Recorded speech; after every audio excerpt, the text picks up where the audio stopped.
What's up, YouTube? This is the Roman Atheist here, Romanus Atheist, and this is a video titled How a Dice Can Prove the Existence of God, or can show the existence of God, debunked. So this video will be interesting. He's going to make some interesting arguments that are pretty easy to refute, but this video has like 1 million views. And I don't know if I've seen any other channel do a video on it, so I figured I will. I'll give it a shot. Some people say that human existence is a result of a roll of the cosmic dice. No, the way that he phrased that, I guess, makes it sound less intelligent than it actually is. Some people, including myself, say that humanity or humans arrived by how we have evolved into our environment that we have fit into, and that's how we came about. So yes, I guess that would be one way of putting it, but let's let him get into it. Like the gambler who stakes his life savings on the next throw, we just got lucky in the lottery of life. Some people say there's no purpose in the universe, no grand plan, no God behind it all. Our numbers just came up and here we are. Well, this is a very quick one. That is an argument or an appeal to emotion that has no actual bearing on reality. One could say that the purpose in life and the purpose for our species is to become better, but you don't necessarily need a God for that. Again, he's making an argument as an appeal to emotion, so I'll let him continue. But I don't believe them, and nor should you. If I roll this dice, the chances of getting a 6 is 1 in 6. That's not too bad. But what are the chances of me rolling 6 twice in a row?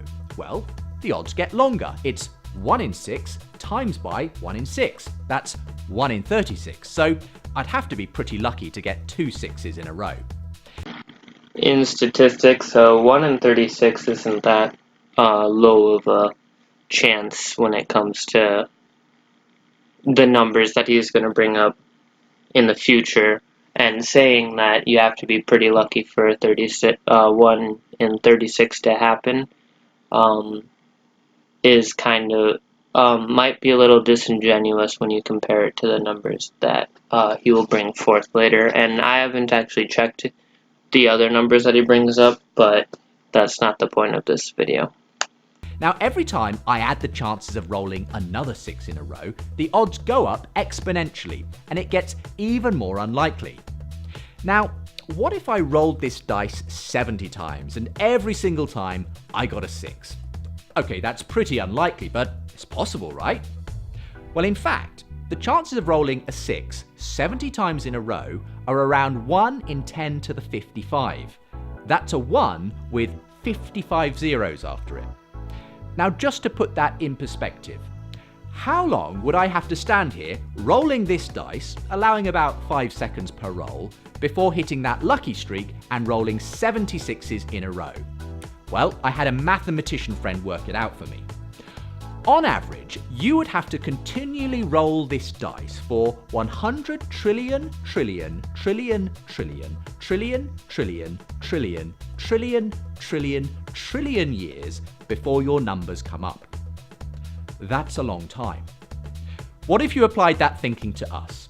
What are the odds of us being here? So here is where it gets a little bit disingenuous.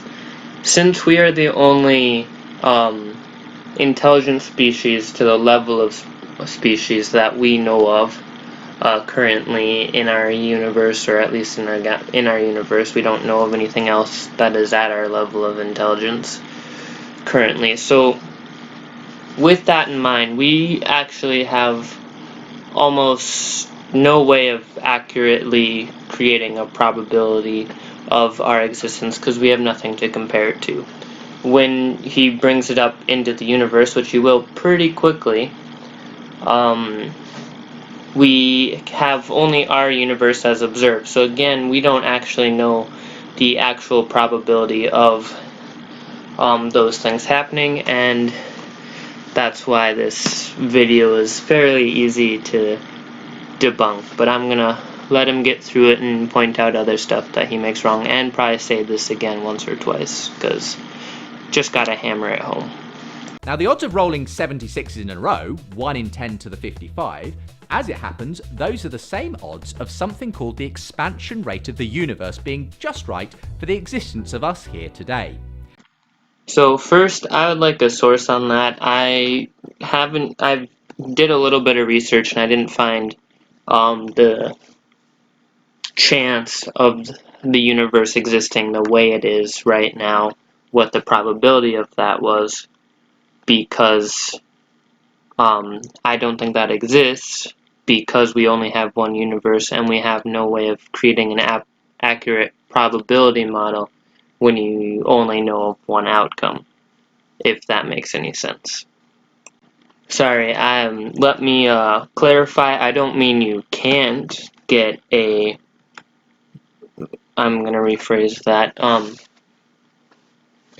It's possible to make an estimate or a guess of what that model could be, but it's would be impossible to actually know what the probability of that is with the only one outcome that we know of, which is our own universe.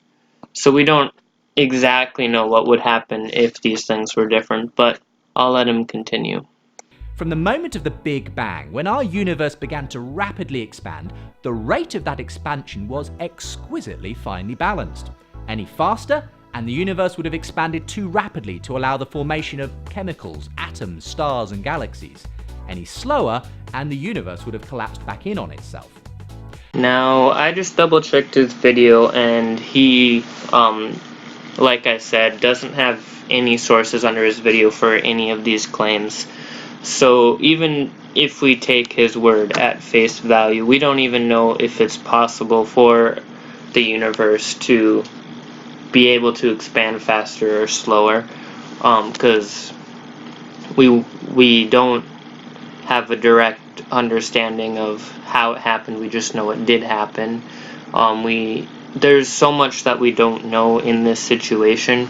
To be able to base an entire argument off of it as a way to prove God, or to disprove God for that matter, is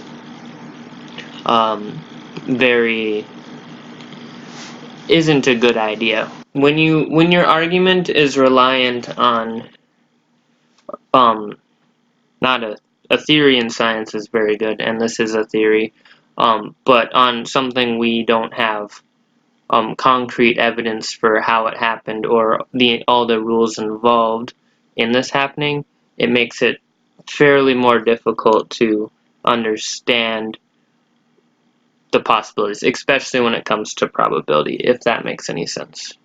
I hope I'm not rambling too much, but I'm trying to create a coherent statement. But as it happens, the universe expanded at just the right rate to allow for life to develop in the future, for us to be here. It hit 70 rolls of the number 6 in a row, first time. So I think this is an argument that is fairly easy to debunk. The Earth, the universe is all just perfect for humanity. It's set up just in the perfect way for us to exist in this way. Well, that's like the puddle. You can refute that with the puddle argument, or the... I'm trying to think of what it is, and I probably will horribly misrepresent it here, because I'm kind of off the cuff in the situation, and because I am. But the puddle argument is, and it's more played as a joke. Oh, there's this puddle. It fits very nicely in this hole that it is in, and the puddle thinks to itself, oh, this hole that I am sitting in, it fits me very nicely. It must have been created for me. Now, we would know that that is absurd, because the water just fits to where the hole is, and not the hole fitting to the puddle, if that makes any sense. So the universe could have been conducive to our existence because we we happen to fit in it, not because the universe was designed for us to fit in it. If that should make sense, what I'm going with here is the argument that he is setting here is misguided at best. And the expansion rate of the universe is just one among 30 or so other incredibly sensitively finely tuned constants and fundamental forces in the universe that must be just the way they are for the universe to be able to produce us. Refer to my last couple of statements. Those cover what he has just said very well. So yeah. So let's imagine if I went ahead and rolled this dice 70 times, and what do you know? Every time it came up 6. No waiting for trillions upon trillions of years. First time. Beginner's luck? Hardly. You would assume that I must have rigged it. Maybe the dice are loaded. Maybe there are 6s on every side. It can't be chance.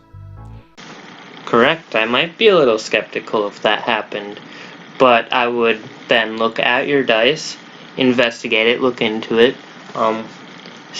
When you do that, I would observe how you would have rolled the dice, and then with that determined whether or not it actually happened. Where we can't do that with this universe, so then using that as evidence for a just as absurd claim, or not just as, even more absurd of a claim, that a god did it, is frankly unneeded. And I hope you can understand that. Now let me ask you, why would we assume that this universe with us in it, which is actually way more improbable than my 70 rolls, is just a result of chance? Well, one possibility is because when you roll a dice 70 times and they get the same thing over and over again, that's a very linear way of probability, and I'm not an expert on probability, but I do understand that we can't calculate what the probability of something is without more than one known possibility. Like with a dice, there's 6 possibilities it could land on, 1 through 6, where the universe, we've only know of one universe, which is ours. So we don't know exactly what would have had to happen for that to happen. Just like we don't know exactly what is needed for life, because, or all the steps that is needed for life, or the probability for life to happen, because we only know of one life-starting event, which is ours. So if that makes any sense, which it should, I'm being very clear about it, we don't know what the probability is, so it could be 100% of the time, if I was to snap and a universe started, it would go the same way it did now. We don't know that because we haven't observed another universe, if that makes any sense. The fact that we're here shows that someone's loaded the dice. Why does it show that? Could you give any external evidence than your probabilities you pulled out of your nose? I'm not going to say the other word because I don't feel like it, and that turns Christians off a little bit more. In fact, maybe there's no dice at all. What if the evidence points to this life-permitting universe actually being the product of an intelligent mind which intended for us to be here? Ooh, I can make another unfalsifiable claim. What if this universe is here because of a magical tree that exploded out of the mic I'm talking out of, and that is how this universe came to be, and it just teleported in the past. Now we have a universe. You can't prove that that didn't happen. That would be a very crazy idea to bring up, but it's just as provable as your statement, and I have no reason to take that God exists out of your dice rolls and possible faulty statistics that you did not source. Now, you could come up with some speculative other theory, maybe there's an infinite number of universes, giving you an infinite number of chances to roll the dice. Well, that is one possible theory that doesn't need a god or some supreme being for it to happen. Now, I don't know if that could happen or is happen. That isn't my argument here, because I realize that that's not exactly a valid one and doesn't disprove your own statement.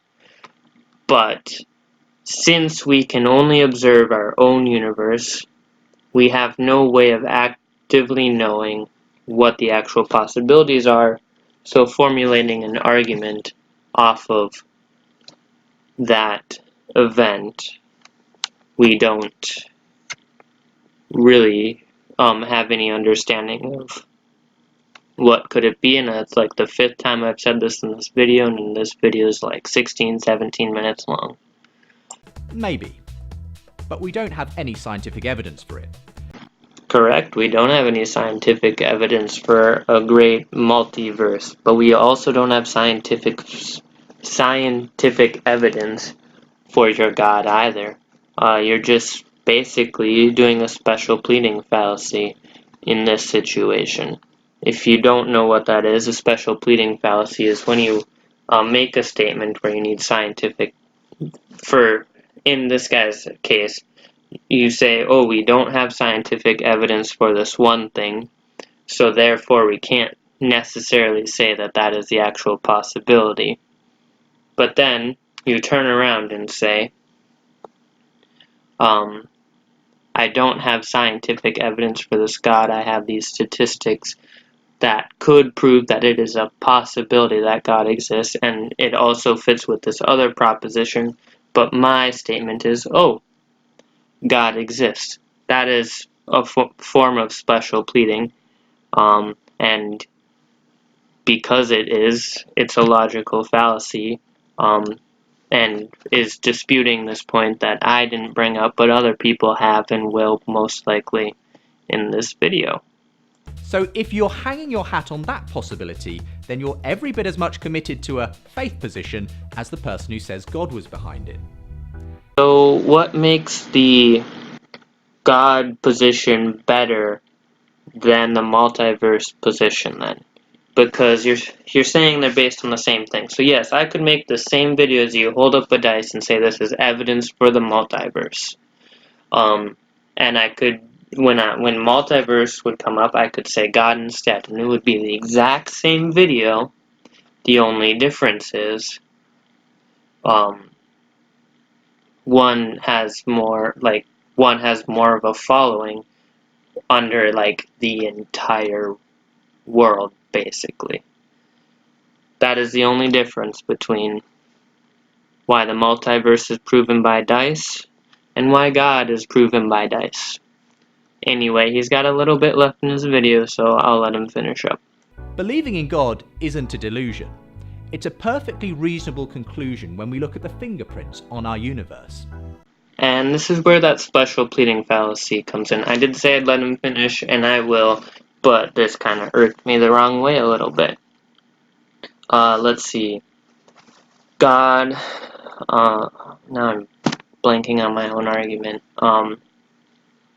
Why is it perfectly reasonable to believe in God and not to believe in the multiverse? Because you just said you have both of them based on faith, and then you said something about fingerprints when it comes to God. What are those fingerprints? You say, oh, these probabilities prove that God exists. Well then, give us a source for those probabilities. You didn't even directly say what the probabilities are for all of those, other than the dice, which is something you could actually calculate out. So maybe it's a possibility that you're being intellectually dishonest. And if it's true that we aren't just the fluke result of a cosmic roll of the dice, and that we're actually here because a grand designer intended us from the very beginning, well, that's worth staking something on.